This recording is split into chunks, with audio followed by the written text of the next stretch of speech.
అయినా నాకు ఒక్క మాట చెప్పు, 365 రోజుల్లో దీని దుంపదగా మనకున్నన్ని పండగలు ఎవడికి లేవు కదయ్యా.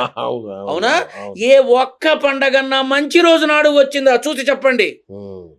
ఒక్క పండగ ఉందా మంచి రోజు నాడు? సంక్రాంతి వస్తుందా శూన్యమాసంలో వచ్చేదానికి? ఉగాది వస్తుందా? వినాయక చవితి, శ్రీరామ నవమి, కృష్ణ అష్టమి, మహర్ నవమి, దుర్గ అష్టమి, దీపావళి, అమావాస్య. ఈ పండగలు మాత్రం దేదీప్యమానంగా చేస్తారు. మళ్ళీ మామూలుగా వచ్చినప్పుడు ఆ రోజులు మంచిది కాదు అంటారు. ఏమిటి నాన్న ఇది? ఏమిటి నాన్న ఇది? ఉందా సమాధానం ఎవరి దగ్గరన్నా? చవితి అమ్మో వెళ్ళకూడదు, అమావాస్య అస్సలు పంపించను, అష్టమి చిచి ఇప్పుడు మొదలు పెట్టడం ఏంటి? కానీ వీళ్ళే వినాయక చవితికి 1,00,000 రూపాయలు పెట్టి బొమ్మ కొనిస్తారు.